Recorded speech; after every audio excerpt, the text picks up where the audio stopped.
बिहार में सीट बंटवारे को लेकर एनडीए की प्रेस कॉन्फ्रेंस हो रही है। आपको सीधे वहीं लिए चलते हैं। पूरे बिहार की जमीनी राजनीति हकीकत, हर सीट का राजनीतिक स्थिति और एनडीए के गठबंधन की स्ट्रेंथ को देखकर सर्वानुमत से तीनों पार्टियों ने फैसला लिया है और तीनों पार्टियों के नेता जब इस सीट के लिए चर्चा करने के लिए बैठते थे तब बिहार की जमीनी हकीकत को, राजनीतिक स्थिति को ध्यान में रखकर जो स्थिति आई है, तीनों पार्टियों को भरोसा है कि 2019 के चुनाव में 14 से भी ज़्यादा सीटें बिहार में एनडीए का गठबंधन जीतेगा और फिर से एक बार केंद्र में मोदी जी के नेतृत्व में एनडीए की सरकार बनेगी। इस विषय पर तीनों पार्टियों के नेताओं ने अपनी श्रद्धा व्यक्त करी है। आने वाले दिनों में कौन सीट, कौन पार्टी लड़ेगी, इस पर भी हम बैठकर चर्चा करेंगे और इस विषय को थोड़े समय के अंदर हम फाइनल करेंगे। एक साझा कैंपेन किस प्रकार से एनडीए का बिहार में चले, जिसमें बिहार के मुख्यमंत्री नीतीश कुमार जी, पासवान साहब, चिराग भाई, हमारे उप मुख्यमंत्री सुशील मोदी जी, ये सब बैठकर इसका एक कच्चा खाका बनाए हैं। उसको भी हम आने वाले दिनों में एक फाइनल स्वरूप देकर जल्द ही बिहार की जनता के सामने एनडीए का राजनीतिक एजेंडा लेकर हम जाएंगे। मैं अब बिहार के मुख्यमंत्री नीतीश जी से निवेदन करता हूं, वो आपसे बात करें, बाद में पासवान साहब भी करें। जब श्री अमित शाह जी ने बिहार में सीटों के बंटवारे के बारे में घोषणा कर दी, उसके बाद कुछ बोलने की आवश्यकता नहीं है। ये जब तय हो गया तो अब हम सब लोग मिलकर आगे काम करेंगे और जहाँ तक किस सीट पर कौन लड़ेंगे इसके बारे में श्री अमित शाह जी ने भी बता दिया। उसके बारे में हम लोग आपस में बैठकर बात करेंगे और तीनों पार्टियों के नेता भी बैठकर बात करेंगे और जैसे भी होगा उसमें भी बहुत ज़्यादा वक्त नहीं लगेगा। यह सब चीज़ हम लोग तय कर देंगे और हम लोगों को खुशी है कि आज जब बिहार में 17 बीजेपी, 17 जेडीयू और 6 लोजपा के बारे में तय हो गया है और उसके साथ साथ श्री रामविलास पासवान जी के लिए ये तय हो गया है कि एनडीए की तरफ से ये राज्यसभा में जाएंगे। इतने लंबे अवधि की जो इनकी सेवा है देश की, उसको ध्यान में रखते हुए यह भी निर्णय लिया गया है। तो 6 सीट बिहार से लड़ेंगे। उसके अलावे ये एनडीए के रूप में देश के किसी भी कोने में, जिसके बारे में श्री अमित शाह जी ने बताया कि जहाँ से भी पहले चुनाव होने वाला होगा वहाँ से ये निर्वाचित होकर आएंगे। इसलिए हम सब लोगों को इसके लिए भी खुशी है और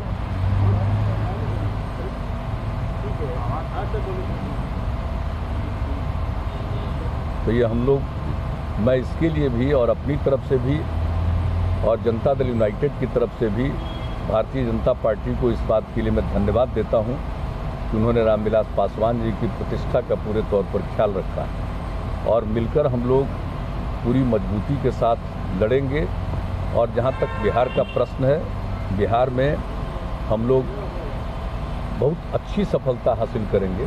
मेरी तो आदत है नहीं कोई ज़रूरत से ज़्यादा बोलने की, आज तक हम नहीं बोलते रहे हैं, लेकिन एक बात हम आप लोगों को बता दें कि 2009 में बीजेपी और जेडीयू का बिहार में गठबंधन था और एनडीए था, तो उस समय पूरे देश का जो भी परिणाम आया, लेकिन बिहार में 40 में से 32 सीटें हम लोगों ने हासिल की थी। तो मैं समझता हूं कि माननीय अमित शाह जी सोच रहे हैं कि 2014 वाले से ज़्यादा जाएंगे। मैं तो कहता हूं कि 2009 वाले से भी ज़्यादा सीटों पर जीतेंगे और पूरी मजबूती के साथ जीतेंगे और हम सब लोग मिलकर इसके लिए सशक्त अभियान चलाएं। और अब तक जो कई तरह के स्पेकुलेशन होते रहते थे, चूँकि इसके बारे में कोई घोषणा नहीं हुई थी, उसके चलते तरह तरह के स्पेकुलेशन होते रहते थे। लोग जिसकी जो इच्छा वो अपना विश्लेषण करते रहते थे बिहार के बारे में, सीटों के बंटवारे के बारे में। तो आप सबको मालूम ही है कि अक्टूबर महीने में ही श्री अमित शाह जी ने यहीं पर इस बात का ऐलान कर दिया था, घोषणा कर दी थी कि अभी हम लोगों की बातचीत चल रही है और बराबर सीटों पर बीजेपी और जनता दल यूनाइटेड चुनाव लड़ेगी और बाकी सहयोगी दलों के साथ बातचीत चल रही है, आप सब जानते हैं। तो अब वो बातचीत अंतिम तौर पर हो गई है और उसका जो निर्णय है उसके बारे में श्री अमित शाह जी ने आपको जानकारी दे दी। मैं तो सिर्फ जो इन्होंने जानकारी दी है मैं उसी का समर्थन करता हूँ। धन्यवाद। साथियों, मैं सर्वप्रथम भारतीय जनता पार्टी के राष्ट्रीय अध्यक्ष अमित शाह जी को,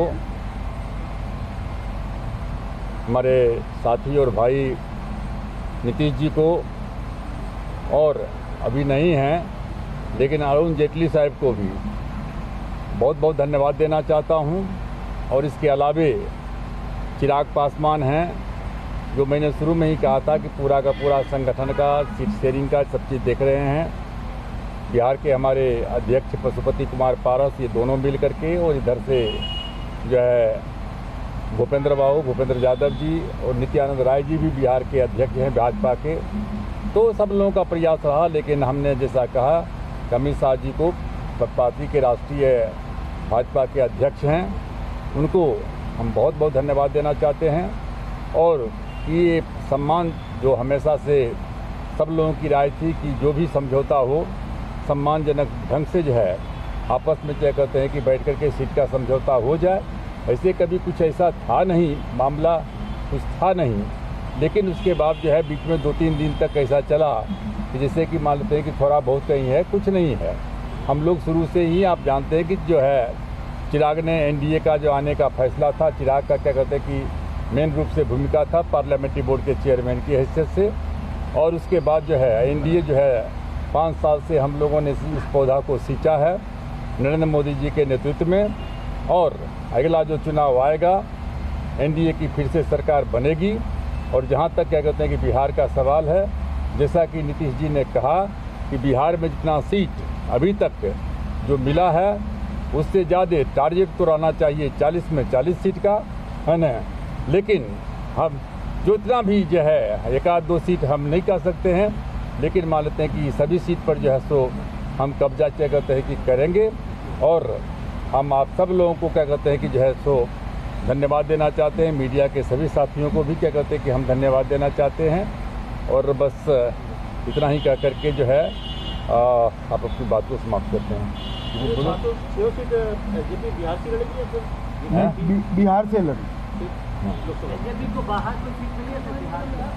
अभी जो तय हुआ, मैंने कहा बिहार की सीटों के बारे में 17 seat Bharatiya Janata party, 17 seat JDU, 6 seat LJP लड़ेगी। और पासवान साहब एनडीए की ओर से इमीडिएट होने वाले राज्य से राज्यसभा में आएंगे। कितना सीटों का रखा गया टारगेट? बता दिया ना पासवान साहब ने 40 में से 40।